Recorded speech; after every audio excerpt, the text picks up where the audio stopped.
So it's time for episode 4. Hi Toby, it's Simon Guerrier here. I am one of those writers, sorry. I've chosen for you The Evil of the Daleks from 1967, in which the Daleks' diabolical plot involves them running an antique shop. Well, let's go back in time through the medium of static electricity and watch episode 4 of Evil of the Daleks, and I'm going to press play in 3, 2, 1. See, which makes no difference because you'll be on a different machine and in a different medium for me, and still it's starting now. I do like these titles, by the way. Later Doctor Who titles are great. Many a great title sequence in Doctor Who, but I love the sheer abstraction of the Bernard Lodge stuff. You know, it's a suggestion of time and space without it, the idea that it's literal. And then the Doctor's face comes on and is torn to pieces, which is whoa. And then the font is quite sort of, it's very Evil of the Daleks actually. The font is, it's like it's just on the front of a book cover. So you've got sort of it's like having an ancient book, sort of projected. The writing on the cover of an ancient book projected onto the sort of the billowing movement of space and time. Love it. Now we've no idea what this is like. Peter Diamond is the fighter ranger who knew what he was doing, an excellent stuntman who did work on the Star Wars movies. I think he did the fight for The Princess Bride, which is, you've not seen the sword fight in The Princess Bride, is one of the greatest movie sword fights of all time. Witty, really well done. It's got character in it as well as action. It's brilliant. If you've not seen The Princess Bride, don't know what you're doing here. Go and see The Princess Bride, where you watch me talking along to still pictures. But Doctor Who's, history is littered with fairly bad fights as well. I'm looking at you, the time meddler. But I trust Derek Martinez, and I trust Peter Diamond. I also trust Sonny Caldenez because he was a wrestler, of course. So, again, it's very difficult. That's why I think, that's partially the reason I'm sort of a bit muddy about the middle episodes of Evil, which are very important, of course, because Jamie is basically being a guinea pig doctor to distill the human factor, whatever that is. I like it is a bit David Whittaker. That wasn't. I think there was going to be in the original story. They go back in time and get a caveman called Og, which because they needed somebody to do stuff to distill essence de humanité, or whatever it is. Oh yeah, there's some outside filming of Kemal hanging down the roof. So yeah, Og would have been the key to the human factor, whatever that is. They're very vague about it because it's a very vague sort of idea. There's one thing that makes us human. What is it? It's a factor. It's a thing. And can you narrow it down to that? Well, it's not the thing that makes the Daleks the Daleks. What's that? That's a different sort of factor. Gonna go into any more detail? Don't need to, because I'm going to make it a really good production with really interesting characters and a big Dalek fight at the end. So you'll sort of forget about that bit. Oh, okay. And I sort of do, because that and the idea of alchemy, the idea that Maxtable is after alchemy, and David Whittaker's absolute faith in Mercury as being something that can do almost anything, makes his approach to science a particularly very much his own thing. But I don't mind it because he's an interesting writer, David Whittaker. He pushes different buttons, and I think that's what the Discontinuity Guide meant, perhaps, by what is it, papering over its scientific implausibility with a confident swagger. Yeah, it's a brilliant period production with a gloriously interesting guest character. So therefore, the science we can forget about. Now, we've just seen Victoria's handkerchief on the floor, which is the birth of many a great anecdote from Fraser Hines about picking up things of Victoria's that have been dropped and picking up and replacing the prop with a pair of knickers, much to the embarrassment of Deborah Watling. I think there's a similar, that anecdote, one size fits all. It can also fit something that happened in the Web of Fear as well. And again, aren't those much loved anecdotes part of our experience and the appeal of the show? Oh, Kennel's got a fez. Long before in Doctor Who land, fezzes were cool. Is it? It's not the only fez in classic Doctor Who. Ibrahim Namin has one in Pyramids of Mars. I'm not going to list all the fezzes in Doctor Who. I don't know them, but there's those two. Now, interesting. Patrick Troughton is not here this week. I think this is the first week he has off since he started. That was really interesting when I did my book with Rob Shimon, Running Through Corridors, and we watched the series in order, a couple of episodes a day. Hartnell has quite a lot of time off, various weeks off. Troughton is worked into the ground, and he's off this week. Is the next episode he has off Web of Fear 2? I think it might be, and then he has one off in Wheel in Space, has one off in Seeds of Death, has the filming off the Dominators, but he doesn't get that much time off, and certainly in this first year of his, worked into the ground.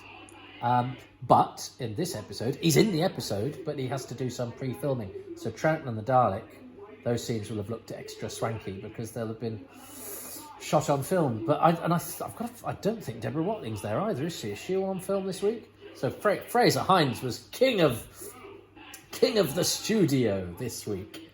I wonder who got dressing room number 1.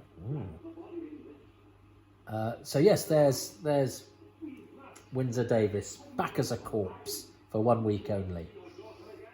Fees a fee. Oh.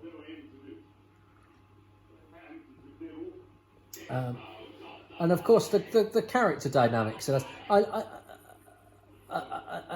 the whole.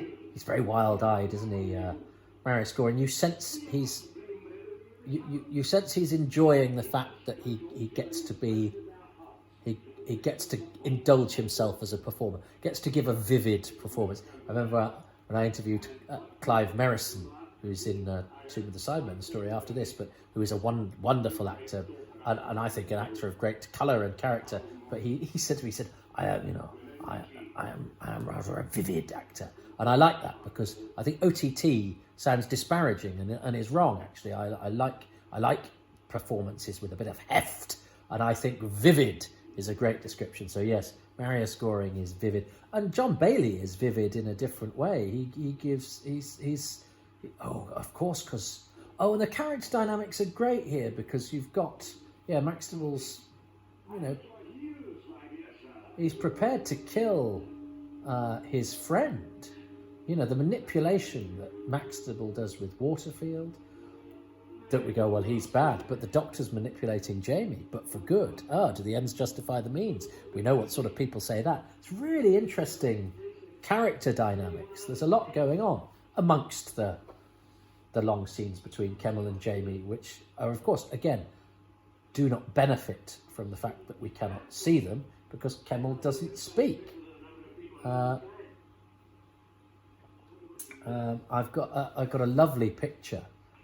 Because Sonny did the Ice Warriors commentary. I've got a great picture taken by my friend Simon Harries of Deborah Watling, who's small, Fraser Hines, who's a bit bigger, and then Sonny, who's really tall, and they're all hugging each other. I think Sonny's that way on, and then Fraser's there, and then Debbie's behind, and it's great. And it's this sort of, it's like a lovable version of that John Cleese, Ronnie Barker, Ronnie Corbett sketch, but they're all hugging each other. Oh, those Victoria Waterfield's knickers. I think I interrupted myself on a train of thought. I'm sorry about that. It's very difficult because I have to follow this and talk at the same time. it's the way it works. But it wouldn't make for much of a podcast if you're just listening if I didn't say anything. So Jamie is talking to Kemmel because yes, they're trying to find the human factor. That's what I was talking about. The dynamics between the characters here. You've got this sort of extended family. You've got Waterfield and his mate Maxtable, his manipulative friend, his manipulative rich friend Maxtable, who lives at Grimsdyke House, and then Ruth and Terrell and Molly, who if this was a shorter story, if this was a story being told today, I think you'd still have those characters. I think we sometimes knock modern or modern telly by going, well, the reason these stories, because they've got 7 episodes in which to tell the story, means that you can get interesting supplementary characters. I think in Modern Who you get characters who are in one scene who can move you, or Russell T Davies was particularly good at that, or can give you backstory. I think there's more economy of storytelling, but that's partially to do with technology. These were mounted in a very different way. And I love this, so I'm not being disparaging of either. I think you can love both. Again, things are complicated, and liking one thing doesn't mean you dislike another. And I think the characters of Terrell and Ruth and lovely Molly Dawson are good additions. The Terrell subplot is a really interesting one. It doesn't really. The story could do without it, but he's an interesting character. And actually, for when this story moves on, as it does in a couple of episodes' time, I think the fact that you've got to know these supplementary characters so well, and they're with us for, we meet Molly and Ruth in episode 2, and we see them for the last time in episode 6. So they're with us for a month or so, which is a whole story for some characters in 4 parties. It feels like we're moving because we leave them behind. It's like, oh God, the story, another chapter is opening up, and it gives it this sort of feeling of an epic. It also felt like an epic because I remember Patrick Troughton in interviews, sometimes said, oh, they should, we could, if we did a film, we could remake Evil of the Daleks. I'm sure that was something he bandied about. So it was oh God, if that's the one Patrick Troughton really loves, it must be an amazing one. And it does feel like something special.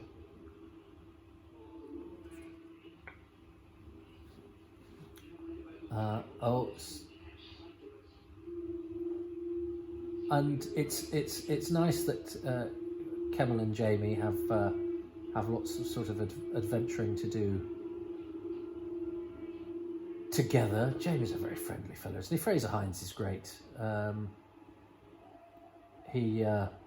He's a great ambassador for Doctor Who. He's old-fashioned Fraser Hines in that he's all about sort of giving value to the viewer. He's always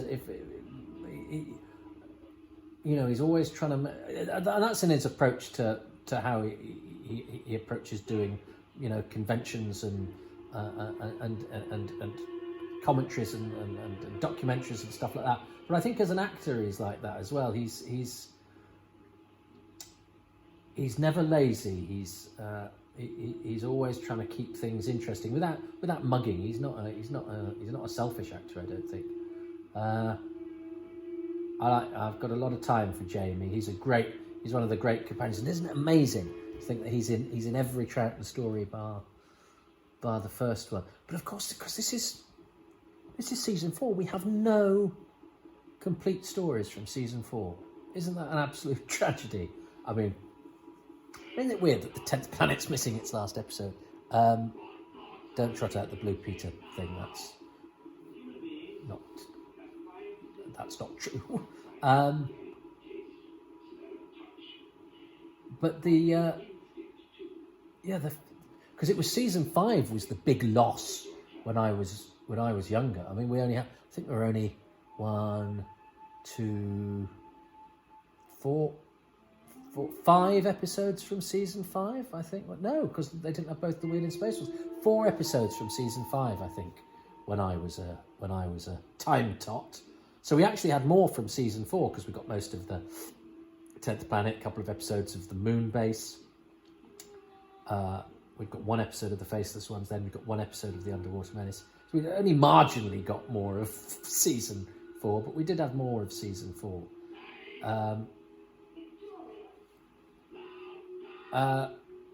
There's a bit of footage from the house in this recon, and that balcony looks great, and I suspect again Martinez would have made good use of it as a set. But yeah, it's weird to think, isn't it, that this first year of Troughton's we've got, there's barely any of it. I feel that loss, I really do. I would love to see this. I would get more excited by the idea of a myth. It's what I fantasize about. I don't fantasize about wealth, and I sometimes fantasize about a loft conversion because I'm getting on a bit now. But I do. I sometimes, if I'm walking the dog, I go, okay, Toby, so you go to a car boot sale and you've got 6 episodes. You find 6 missing episodes, Doctor Who. Which ones do you want them to be?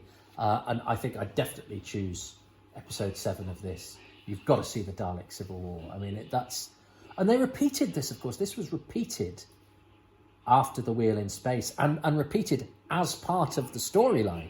The Doctor shows you. I love the fact he even goes, I'm going to weave it into a complete story for you because that's my life. I spend my life being in stories. This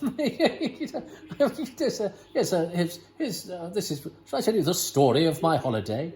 But so it was weaved into the continuity, and they refer to it at the beginning of the Dominators as well. So that break in transmission, they repeated Evil of the Daleks because it's a brilliant story. So they knew it was good enough to repeat, and I think they destroyed it not long after it was repeated. I think, well, we've done it twice. That'll do. Molly Dawson. Yeah, so Molly's doing a bit of detective work herself. Yeah, give Molly a spin-off. Yeah, I'd forgotten about the fact that the repeat of Evil of the Daleks was actually part of Doctor Who continuity.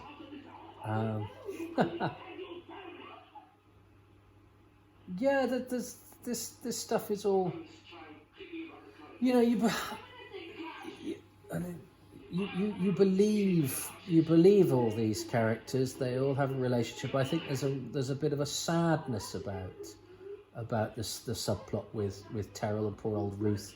Oh, who Bridget Forsyth. I worked with. She's another one that got away. These 3 are all ones that got away. I worked with Bridget Forsyth. So this is seen is populated by people who I've approached by different means for an interview and failed every single one of them. I worked with Bridget Forsyth. She was lovely. We chatted about Doctor Who. We had a right old natter. She's a brilliant actress. She this was a radio job, and she was playing a judge, and her voice and her diction has so much authority. She's a real class act, and she lives not far from me. So that's it. She lives not far from here. She said she'd be up for an interview, but instead of, because I'm shy, I didn't go, give us your number. I said, well, I'll just drop your agent a line. And I dropped it, and that was a foolish thing to do because I never have luck with agents because my projects, I've got no money to pay people. I don't commercially exploit. I'm just an acquisitive geek. I just want to gather the people and the stories. So I buy them lunch, but agents don't get 10% of lunch. You don't buy somebody lunch and then send the agent half a prawn cocktail. So there's nothing in it for them. And she was filming the new Open All Hours, and he just went, she's doing that, and I went, oh, and I took it as a sort of brush off. And if I was a dogged sort of individual, I'd have perhaps pushed that, and I didn't, and I regret that now because I had an in. So there's something about Evil of the Daleks is trying to avoid me. Oh, God. Oh, yes. Maxtable, that's a great shot of Maxtable, and again, a really hefty actor being dominated by... The Daleks are quite scary when they're small. I know I like the big modern tanky Daleks, but actually there's sort of little squat Daleks, especially when they're they don't tower over things, but when they leer over people, again there's a sort of malevolence about them, and of course Maxtable is a fool, this man after and he's going mad. Now that's a worrying sign in a Doctor Who villain, especially in an actor who's enjoying himself. But I'd forgotten Maxtable's a bit of an idiot, because he wants the secret of alchemy. Come on, mate. And he misjudges the Daleks, doesn't he? Doesn't he say they're my colleagues? No, mate. Although I'm always wary of villains double-crossing villains as well, because I think it lets your hero off the hook. I always used to get annoyed in 24 when they'd get a new actor in to play the next level of baddie. So the previous baddie that you'd invested in and quite liked, who's also played by a good actor, would then get killed by that baddie. And you go, oh, that's just, so the hero hasn't even been responsible for the dispatching of the last threat. I always find it a little boring when the baddies sort of dispose of each other. I'm not saying that's happening here, but there is that in the dynamic of Maxtable isn't necessarily going to be defeated by the Doctor, although he is outwitted by the Doctor, but he's also partially defeated by the Daleks. Although actually I'm talking myself out of this, because he's actually defeated by his own arrogance, because he thinks, because he's a man of property and he's a man of money and status, he can make a deal with the devil, which is a story as old as time, and his folly is that ambition and arrogance. This is nice. This is a nice scene for Bridget Forsyth, isn't it? That she, again, as a pretty supporting character. Oh, Mad Eyes. Yes, well, we all know. I love the Underwater Menace when the Doctor diagnoses Professor Zaroff as being mad. How? I looked at his eyes. He's got mad, starey eyes. So that was as psychological as you got in the 1960s. I think he's mad, sir. Why, he's a bit starey. But that father-daughter stuff is nice. It's nice extra texture, and Bridget Forsyth is very good, and gets a decent crack of in those days. Most parts were worth turning up for. Even Bob Hall in episode 1 gets a decent amount to do. And Kennedy, actors in those days, even playing sort of relatively supporting parts, you got a decent crack of the whip. We've got no idea what this is like, have we? But Kemmel and Jamie fighting the Dalek, and I believe, isn't there a scene in this? This is what I learnt from that brilliant website. There's a high camera shot filming down, so you see that sort of split level of the location will have afforded a good director like Martinez and the film. So although this I think is totally mysterious to us, I'm optimistic it will have looked good. But I think there's they kill a Dalek, don't they? They blow up a Dalek. Does it get pushed off? Does it fall down a level? And this website of Gavin Reynolds that I told you about on a previous episode points out that the prop that they use to be the broken Dalek is the bashed-in Dalek that's at the end of Power of the Daleks, because they've got a broken Dalek. They're like, well, that might come in useful some other time, and lo and behold, it does. And Gavin has sort of managed to compare the two and go, yes, you could tell that it's the same thing. I love that sort of scholarship in an area that isn't my area. Props and costumes and things aren't my speciality, but there's just been a design special from Doctor Who magazine by Phil Newman, who's another sort of dogged Doctor Who researcher. His thing is sets, and he contacted all the designers, and we've only got interviews with them because of Phil's work in the early days, and I love all that, and how people sort of share their spoils, and for me, I mean, contacts as well. Phil has always, if I've needed a number, always given me a number, because I think we're all on the same side, but we don't all hang about together. There's not a sort of cabal of Doctor Who fans who meet in secret and plot, but there is, a sharing of information and helpfulness. That's great. The music there again, the Dalek. So okay, well, I mean, yeah, we got through that. I was having to do a lot of guessing and a lot of talking. I'm so sorry, but that's because there was a lot of action in that, which, may well have made it one of the most exciting episodes of Doctor Who ever. It's difficult to tell when you've only got pictures. So what am I going to choose? I might have to... Chris Thompson, the designer, is... Dalek Stories created by Terry Nation. I remember that Terry Nation was cross because he's not credited on episode 1. So I think there's a voiceover on episode 2. The announcer did a voiceover on episode 2, having him not been credited on episode 1, and then he's credited on episodes 3 onwards as Daleks created by. If he wasn't cross, his agent was. That's what agents are for. So that's why he gets a credit. But Chris Thompson, the designer, who worked as a design assistant on some of the Hartnells, is he on design assistant on Mission to the Unknown, I think? I don't know.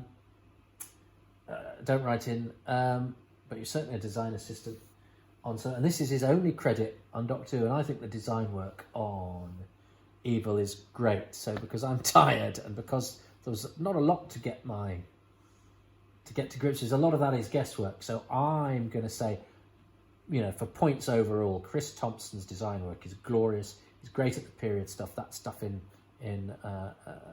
the futuristic stuff also holds its own and gets particularly good, I think, with the Dalek City and all of that sort of stuff. So I think for honours shared across the